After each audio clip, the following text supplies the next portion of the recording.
নমস্কার। হঠাৎই একটা ভিডিও বানাতে ইচ্ছে হলো, যদিও এটা আমার প্রসঙ্গ না। সকালবেলা একটা লেখা দেখলাম, বাংলাদেশি একজন অভিনেত্রী জয়া আহসান উনি মন্তব্য করেছেন ওনার এখন আর মাছ ডিম এসব খেতে ভালো লাগে না, ইচ্ছে করে না, কারণ ওনার মনে হয় উনি প্রাণী হত্যা করছেন। কথাটা এই প্রসঙ্গে ঠিক নয়। কথাটা আমার যেটা কথাটা বলার, ওখানে কমেন্ট বক্সে গিয়ে দেখলাম অনেকে কমেন্ট করেছেন আপনি যে শাকসবজি খান ওতে তো প্রাণ আছে, তো তখন আপনার মনে হয় না যে প্রাণী হত্যা হচ্ছে? আমার আসলে এই প্রসঙ্গে দুটো কথা বলার ছিল। আমি এটা মনে করি খাওয়াটা প্রত্যেকের ব্যক্তিগত ব্যাপার। কে কি খাবে কে কি খাবে না সবটাই নিজের রুচি বোধের ওপর নির্ভর করে। বাঙালি মানেই মাছ ছাড়া থাকতে পারে না, এরকম একটা প্রবাদ আছে। কিন্তু প্রসঙ্গটা হচ্ছে যিনি বা যারা শুধু ওই একটা কমেন্ট দেখে আমি বলছি, আমি এই কমেন্টটা অনেক জায়গাতে দেখেছি। অনেকেই এই ধরনের কমেন্ট করেন যে গাছপালার তো প্রাণ আছে। ওনাদের উদ্দেশ্যে আমার কিছু কথা বলার ছিল। যখন এই প্রসঙ্গটি আসে, যেমনই আমাদের মাথায় ধরুন চুল আছে, হাতে নখ আছে, চুল এবং নখ দুটোই বৃদ্ধি পায়। আমরা কি করি? যখন একটু বড় হয় আমরা একটুখানি কেটে নিই, কারণ কি? হালকা হওয়ার জন্য। সেরকম ভাবে যদি আমরা শাকসবজি খাই, গাছের ফল খাই, তখন সেক্ষেত্রে গাছটা কিন্তু বৃদ্ধি পায়। ঠিক যেমন আপনার চুল কাটলে চুল বৃদ্ধি পায়, ঠিক সেরকম ভাবে গাছ কাটলে গাছ কিন্তু বৃদ্ধি পাচ্ছে। ঠিক যেমন ভাবে নখ চুল কেটে নিলে অনেকটা হালকা লাগে, নিজেদের অনেকটা ফ্রেশ লাগে, ঠিক সেই রকম ভাবে গাছের যখন ফল আমরা পেরে নিচ্ছি, গাছও কিন্তু নিজেকে হালকা বোধই করে। আর বিশেষ ক্ষেত্রে দেখা যায় আমরা ধরুন যে ধান গম খাচ্ছি, এগুলো কিন্তু সব একবর্ষজীবী, এগুলো কিন্তু ফল দেওয়ার পর মারাই যায়। আর আমরা নিশ্চয়ই ধান গাছ থেকে কাঁচা ধান তুলে এসে খাচ্ছি না, কাঁচা ধান তুলে নিয়ে এসে কাঁচা অবস্থায় খাচ্ছি এমনটা নয়। যখন ধান পাকছে তারপর আমরা ধানটা তুলে এনে খাচ্ছি।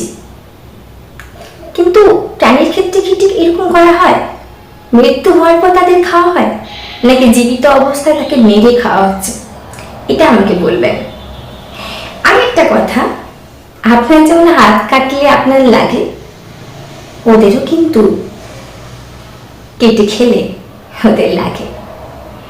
যেমন গাছ কাটলে গাছ আবার গজিয়ে ওঠে, প্রাণীদের কেটে খেলে ওরা কিন্তু আর গজিয়ে ওঠে না। আপনি একটা মাছ একটা মাংস কেটে সেখান থেকে খাচ্ছেন, তারপর কি তার পা হাত আবার গজিয়ে যায়? ঠিক যেমন আপনার হাত কেটে খেলে আপনার গজাবে না, কিন্তু আপনার চুল কাটলে আপনার চুল গজাবে, নখ কাটলে আপনার নখ গজাবে, কিন্তু হাত কাটলে তো গজাবে না। এমনটা নয় যে আপনি প্রাণীটার পালক তুলে খাচ্ছেন, আপনি তো খাচ্ছেন তার মাংসই, যেটা গজায় না। প্রসঙ্গটা হচ্ছে এখানে।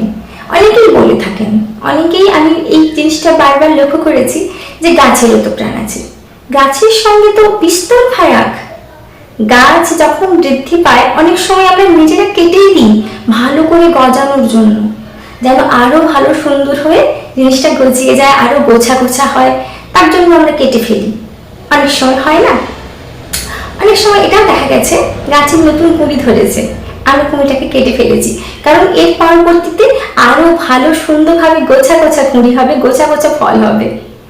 এরকম তো ঘটে। আপনারা যারা চাষাবাদের সঙ্গে যুক্ত, আপনারা জানেন ফুল গাছে ফুল ফলানোর জন্য বা ফল ভালো ফলনের জন্য আমাদের অনেক প্রক্রিয়ার মধ্যে যেতে হয়। কিন্তু প্রাণীদের ক্ষেত্রে কি এটা করা হয়? একটা প্রাণী ছোট থেকে বড় হচ্ছে, তার আমরা হাতটা কেটে দিলাম, পাটা কেটে দিলাম, তার একটুখানি পেট থেকে বা কোথাও থেকে একটু মাংস তুলে নিলাম, কারণ সেখানে আরো ভালো করে গজাবে। নিশ্চয়ই এমনটা হয় না, কোনো প্রাণীর সঙ্গেই হয় না, আমাদের মানুষের সাথেও হয় না। কিন্তু ছোটবেলা আমাদের চুল ফেলানো হয়, কারণ কি? আরো সুন্দরভাবে চুলটা গজাবে বলে। এমনটা তো নয় যে আমাদের আঙুল কেটে নেওয়া হচ্ছে আরো আঙুলটা বড় হয়ে গজাবে বলে, বা আমাদের নাকটা কেটে নিচ্ছি কারণ নাকটা আরো সুন্দরভাবে উঁচু হয়ে বেরোবে বলে, এমন তো হয় না। সেই রকম ভাবে এই লজিকটা ঠিক খাটছে না যে গাছেরও প্রাণ আছে আর প্রাণীরও প্রাণ আছে। গাছকে কিন্তু আমরা উদ্ভিদ বলি, গাছ একটা জীব, গাছ কিন্তু প্রাণী নয়, গাছ উদ্ভিদ, মাটি ভেদ করে উঠছে, সেই জন্য তার নাম উদ্ভিদ। অবশ্যই প্রাণ আছে, অবশ্যই, সেটা আমরা সবাই জানি, কিন্তু প্রাণী নয়, গাছ উদ্ভিদ, গাছের প্রাণ আছে, গাছ একটা সজীব। কিন্তু কথাটা হচ্ছে গাছের সঙ্গে সেই জন্য আমরা তুলনা করছি না। এই জায়গাটা আমি কি ক্লিয়ার করতে পারলাম আপনাদের কাছে? আপনারা যারা গাছের সঙ্গে একটা গরু, ছাগল বা ভেড়া বা মাছ মাংসের তুলনা করেন, এবার যদি বলেন যে না, আমার প্রাণী হত্যা নিয়ে কোনো যায় আসে না, আমার খেতে ভালো লাগে আমি খাই, এখানে আমার কিছু বলার নেই, কারণ খাওয়াটা সবটাই নিজের ওপর নির্ভর করে। আমি খাই না, আমার খেতে ভালো লাগে না বলে খাই না। চীন দেশের মানুষ দেখুন, ওরা যারা চাইনারা হয়, ওনারা আরশোলা, টিকটিকি এসব ভাজাও খাচ্ছেন। আপনাকে খেতে বললে আপনি খেতে পারবেন? কেন পারবেন না বলুন তো? কারণ আপনার ভালো লাগে না। এবার আপনাদের মধ্যে অনেকে হয়তো বিরূপ মন্তব্য করতেও পারেন, আপনারা অনেকে হয়তো বলতেও পারেন না না আমার ভালো লাগে আমি খাই, সেটা আপনাদের ব্যাপার, আমি সে ব্যাপারে যাচ্ছি না। কিন্তু মোট কথা হচ্ছে, আমরা টিকটিকি আরশোলা ভাজা খেতে অভ্যস্ত নই, সেই জন্য আমাদের খেতে বললে আমাদের ঘৃণাই লাগবে, ভালো লাগবে না। কিন্তু ওদের কাছে ওটা খাদ্য, ওরা ওটা খায়, ওদের ওটা খেতে কিছুই মনে হয় না। সেই রকম ভাবে আপনাদের কাছে হয়তো গরু, ছাগল, মাছ, মাংস খাদ্য, কিছু মনে হয় না। এখানে গাছকে কেটে নিচ্ছি, গাছ খাচ্ছি, ফল খাচ্ছি, তার প্রাণ আছে, গরুর প্রাণ আছে, ছাগলের প্রাণ আছে, একই রকম ভাবে দয়া করে গুলিয়ে ফেলবেন না। আপনাদের মনে প্রাণের প্রতি দয়া থাকলে এই ব্যাপারটাকে গোলাতেন না। গাছ আর যে কোনো প্রাণীর সঙ্গে অনেক পার্থক্য আছে। আমি আশা করি কাউকে আঘাত দিতে চাই না, আমি আঘাত দিয়ে কথা বলতেও চাই না, কিন্তু এই প্রসঙ্গটা আমি অনেক ক্ষেত্রে অনেক জায়গায় দেখেছি, সেই জন্য আমার মনে হলো একটুখানি বলার প্রয়োজন আছে। আমাদের চুল মুখ যেমন কাটলে কোনো প্রবলেম হয় না, সেটা আরো সুন্দরভাবে বেরিয়ে গজিয়ে ওঠে, ঠিক সেই রকম ভাবে কিন্তু গাছ হয়। গাছের ক্ষেত্রে কিন্তু এইরকম তুলনাটা চলে না কোনো প্রাণীর সঙ্গে। প্রাণীকে কেটে নিলে তার কিন্তু মাংস গজায় না। হ্যাঁ, আর একটা প্রাণী আছে যেটাকে আমরা দুম্বা বলে চিনি, দুম্বার কিন্তু মাংস কেটে নিলে মাংস গজায়, সেটা আলাদা প্রসঙ্গ, সেটা কিন্তু আপনারা খেতেই পারেন, মাংস যেহেতু গজিয়ে যাচ্ছে, সে প্রাণী যেহেতু মারা যাচ্ছে না। কিন্তু আমরা সাধারণত মানুষ যেই মাংসগুলো খাচ্ছে সেগুলো কিন্তু প্রাণীটাকে মেরেই খাওয়া হচ্ছে। এবার আসি প্রোটিনে। অনেকে বলতেই পারেন যে ঠিক আছে, আমি প্রাণী হত্যা করলাম না, কিন্তু পর্যাপ্ত পরিমাণে প্রোটিনটা পাবো কোথায়? এই একটা প্রশ্ন থাকে মানুষের মনে, কারণ এখন সবাই প্রোটিন সম্বন্ধে খুব সচেতন। কার্বোহাইড্রেট দরকার নেই, কারণ মোটা হয়ে যাবে, কিন্তু প্রোটিনটা মানুষের শরীরে প্রয়োজন। আচ্ছা আপনারা বলুন তো, এই যে গরু, ছাগল যাদের আপনারা খাচ্ছেন, মুরগি, ওরা প্রোটিনটা কোথা থেকে পাচ্ছে? ওরা তো সেই প্রোটিনটা ঘাস থেকেই পাচ্ছে, পাতা থেকেই পাচ্ছে। তৃণভোজী প্রাণীরা প্রোটিন কোথা থেকে পায়?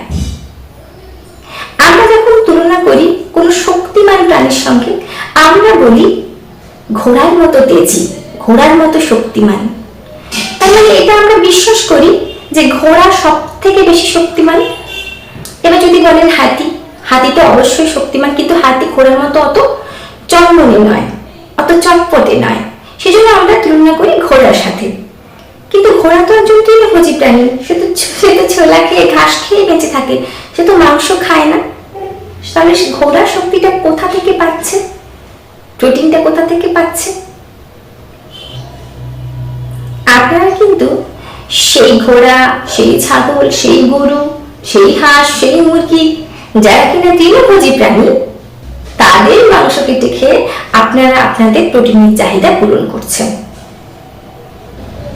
তাহলে এখান থেকে এটা প্রমাণিত হচ্ছে যে ঘাস পাতা থেকে প্রোটিন পাওয়া যায়, নাহলে তো ওরা বাঁচতে পারতো না প্রোটিনের অভাবে, তাই না? আর আমাদের যখন বলা হয়, তুলনা করা হয় যে একদম তেজি ঘোড়া, আমরা বেশ খুশি হই, কারণ আমাদের নিজেদেরকে শক্তিমান বলে মনে হয়। তো তৃণ খেয়ে যদি শক্তিমান হতে পারে, তাহলে শুধু শুধু প্রাণী হত্যা করার কি প্রয়োজন?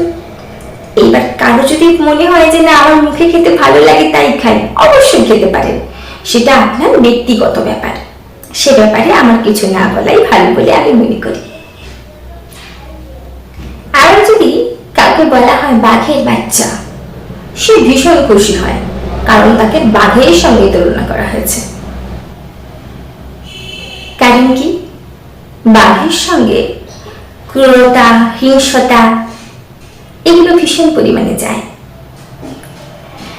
বাঘ হিংস্র প্রাণী বলেই তাকে আমরা পেট বানাতে পারি না, পোষ্য বানাতে পারি না, তাকে আমরা খাঁচার মধ্যে আটকে রাখি, তাকে আমরা ভয় পাই। তাহলে আপনারা নিজেকে ঠিক কিরকম প্রাণী হিসাবে পছন্দ করেন?